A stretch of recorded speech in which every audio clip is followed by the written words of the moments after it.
Iniciaremos agora o estudo das propriedades coligativas das soluções. Este estudo trará para nós muitas explicações para eventos cotidianos que ocorrem ali ao nosso redor diariamente. Então nos acompanhem e anote aí no seu caderno com as suas palavras aquilo que você entender. Não se preocupe em colocar com as minhas palavras, anote com as suas palavras, tá certo? Muito bem, vamos lá então para estudarmos as propriedades coligativas das soluções. O que são propriedades coligativas das soluções? São propriedades que dependem única e exclusivamente da quantidade de partículas dissolvidas. Né? Então depende da quantidade de partículas do soluto dissolvidas. Vamos ver quais são essas propriedades coligativas e o estudo delas é capaz de nos fazer entender dentre todos os fenômenos naturais cotidianos aí. Muito bem, então vamos lá. A primeira delas que nós vamos definir, nós vamos conceituar e entender é a pressão de vapor, né? A pressão de vapor de um líquido, né? É graças à pressão de vapor que quando colocamos uma roupa no varal, ela seca. É graças à propriedade coligativa chamada pressão de vapor da água, tá certo? E o que é pressão de vapor? Qual o conceito? Vamos lá então, olha só. Pressão de vapor é a pressão exercida por um vapor sobre a superfície do líquido original, quando em equilíbrio termodinâmico. Bom, eu tenho certeza que lendo, e olha que eu me esforcei para buscar palavras simples para que você pudesse compreender esse conceito, mas eu sei que ainda assim não ficou muito claro, tá certo? Então vamos ver se analisando esse esquema facilita um pouco a compreensão desse conceito. Vamos lá então considerar o seguinte, né? Imaginemos que nós tenhamos aqui um líquido, tá certo? Podemos considerar a água, né? Podemos considerar a água dentro de um recipiente e que no instante zero eu retire deste espaço aqui todo o ar. Deixe vazio isso daqui. Sabendo que as partículas de qualquer líquido estão o tempo todo em movimento, né? Veja, todas as partículas estão em movimento, não só dos líquidos, né? De todo tipo de matéria. Na verdade, esse grau de movimento das partículas é medido por uma grandeza chamada temperatura. Para que um material tivesse suas partículas paradas, este material teria que estar a temperatura de 0 Kelvin, né? Que a gente chama de zero absoluto, né? Que seria 273 graus negativos, graus Celsius negativos. Quer dizer, pelo que se sabe, não se encontrou nenhum lugar no universo em que essa temperatura existisse. Portanto, tudo que existe no universo está em movimento. No estado líquido, as partículas têm ainda algum controle de movimento, mas elas estão em movimento. Para a gente entender que as partículas no estado líquido estão em movimento, é muito simples. Basta você pegar uma garrafa de água, né? E aí eu quero que você faça aí um exercício mental, né? Considere uma garrafa de água, tá certo? E aí você, com água dentro, né? E você então fura a parede da garrafa. O que vai acontecer com o conteúdo, com a água que está dentro? Evidentemente, a água vai sair. A água vai sair. E isto é uma evidência de que a água, as partículas de água lá dentro da garrafa estão em movimento, né? Vejam que as partículas de água dentro da garrafa, elas estão se chocando contra as paredes, tentando sair daquele espaço em que elas estão mais ou menos organizadas ali, né? Quando elas observam que tem um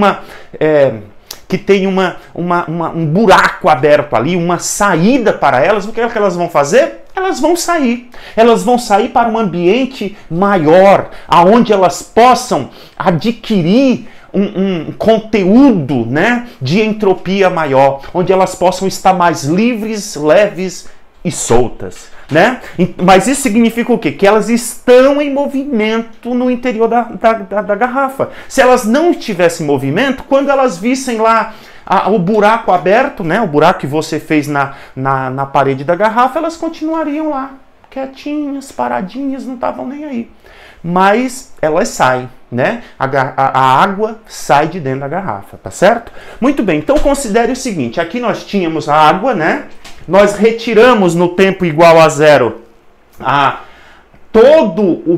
pressão do gás que estava aqui em cima.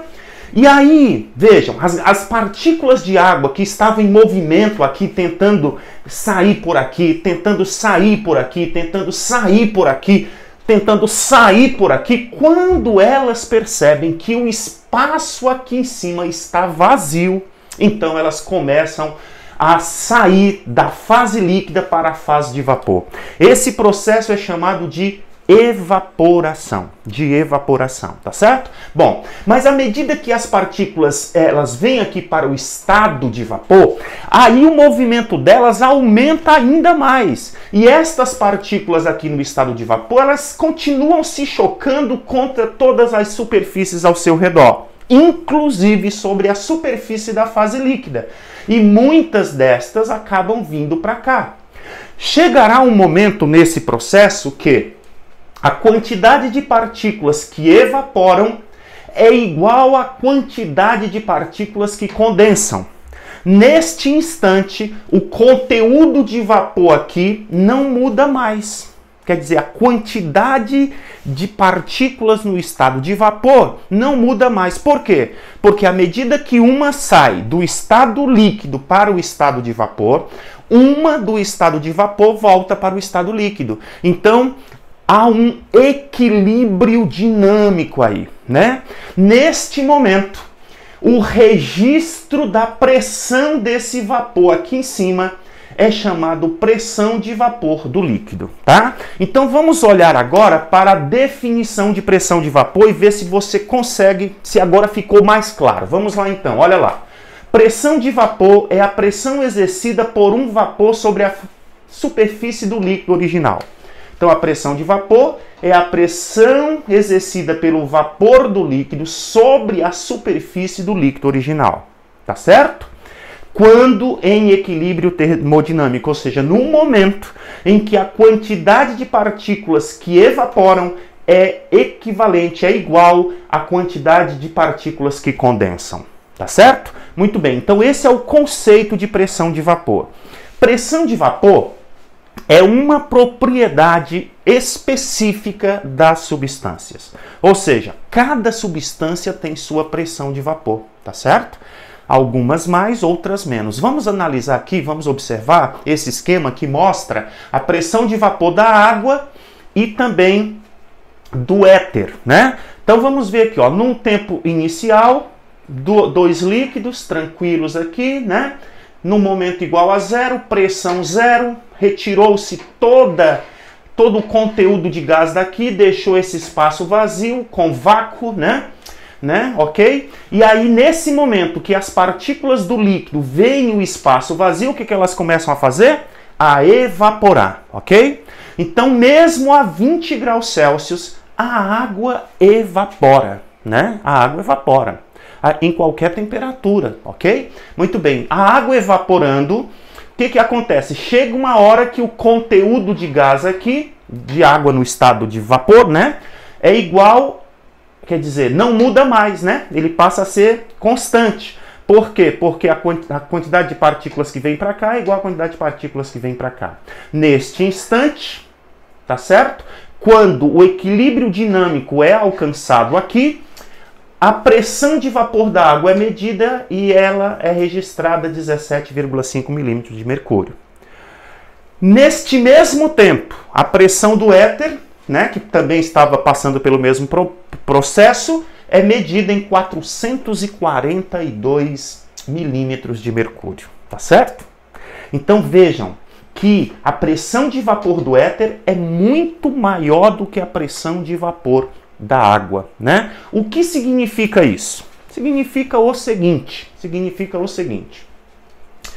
Então vamos ver aqui, olha, mais dois líquidos, o etanol e a água. Mesma coisa, equilíbrio dinâmico é alcançado a 20 graus. Aqui nesse experimento, no experimento anterior, tinha sido medida a pressão de vapor da água em 17,5 milímetros de mercúrio. Aqui, 18 milímetros de mercúrio. Aqui o álcool, né? Vapor do álcool, 44 milímetros de mercúrio. Portanto, o álcool tem maior pressão de vapor do que a água, mais do que o dobro, né, da pressão de vapor do que a água a 20 graus Celsius. O que significa isso? Que o álcool é mais volátil do que a água. O que é volatilidade? A volatilidade indica a facilidade com que um líquido evapora. Sai da fase líquida e vai para a fase de vapor. Então, a volatilidade indica a facilidade de um líquido sair da fase líquida para a fase de vapor, tá certo? Então, aqui a gente observa que quem é mais volátil? O álcool é mais volátil, né?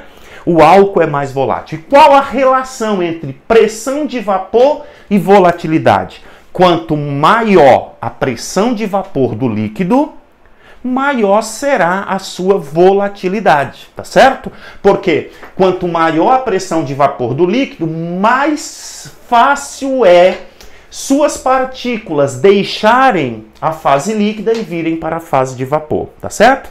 Muito bem. Mais uma pergunta. Ora, se, aqui é um laguinho, né? Um laguinho aqui.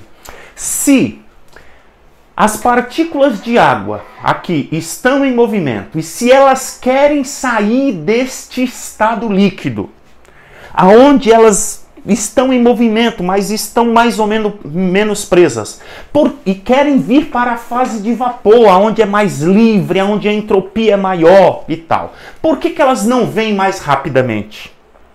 Porque elas querem vir para cá. Elas querem evaporar, mas não conseguem. Todas não conseguem. Algumas conseguem, outras não.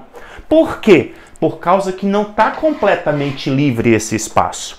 Aqui existe ar exercendo uma pressão, chamada pressão atmosférica. Para que um líquido evapore, né? Ele evapore em qualquer temperatura, né? Mas imagine que eu comece então a aquecer esse líquido aqui, a água, comece a aquecer. Quando eu aqueço um líquido, eu facilito a sua evaporação.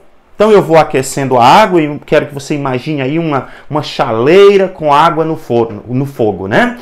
Então quando você vai esquentando, à medida que ela vai esquentando, o vapor vai subindo, a gente consegue ver até a fumacinha, quer dizer que a evaporação está acelerada. Chegará um momento que você começa a ver as bolhas se formando no interior do líquido e esse líquido começa a ferver. Em que momento um líquido começa a ferver? Quando sua pressão de vapor é igual à pressão atmosférica. Quando a sua pressão de vapor é igual à pressão atmosférica, tá certo? Então imagine que esse lago ficasse num local de baixa pressão atmosférica. Baixa pressão atmosférica. Então, se a pressão atmosférica for baixa, for pequena, se a água estiver em uma altitude elevada, ela evapora fácil. Ela pode até entrar em ebulição. Porque quando a pressão de vapor da água for igual à pressão atmosférica do local onde ela está, ela entra em ebulição. Então vamos ver aqui um gráfico que relaciona justamente a pressão de vapor com a temperatura. Veja que os gráficos, a leitura de gráficos é uma das habilidades que você deverá desenvolver. E o estudo da fisicoquímica que acontece no segundo ano do ensino médio te ajudará a compreender ler esse tipo de texto, tá certo? Então vejam aqui a pressão atmosférica sendo registrada aqui. Aqui tem uma pressão que está marcada que é 760 milímetros de mercúrio. Esta é a pressão atmosférica ao nível do mar, né? É a chamada pressão padrão. Também corresponde a 1 atm. Então, tanto faz dizer 760 milímetros de mercúrio ou uma atmosfera, tá certo?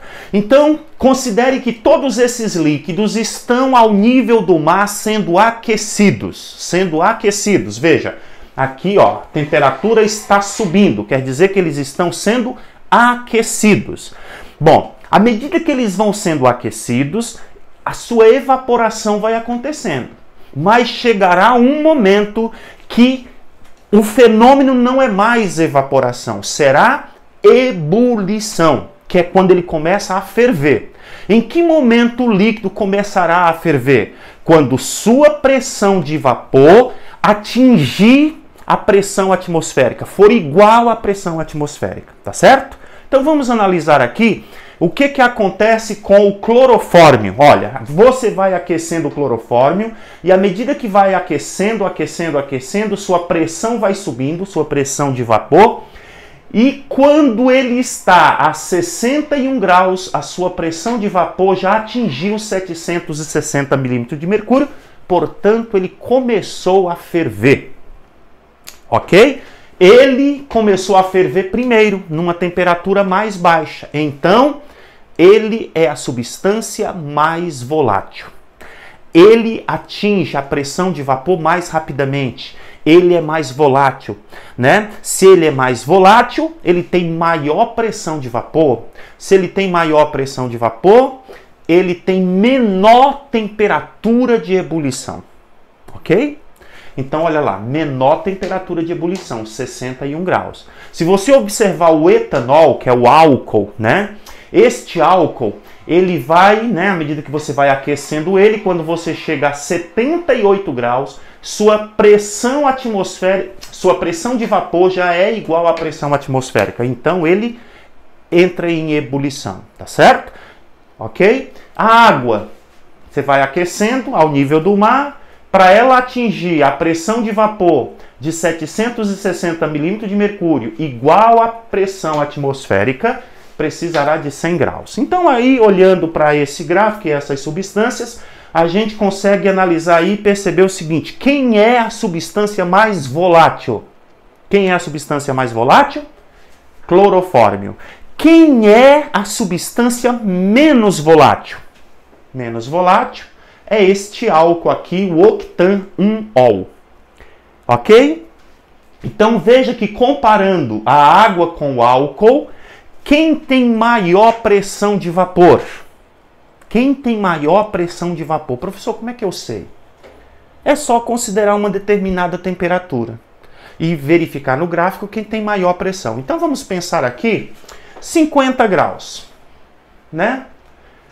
50 graus. 50 graus é aqui, ó. 50 graus, eu venho aqui para a água, 100 milímetros de mercúrio, ó. 100 milímetros de mercúrio. Nesta mesma temperatura, o álcool já passou de 200. Ou seja, o etanol tem mais do que o dobro da pressão de vapor da água. Esta propriedade, esta informação vai ser importante para você compreender a próxima aula. Por que que a água desempenha um papel fundamental no álcool 70%, que é usado para destruir o coronavírus. Não perca a próxima aula. Até lá.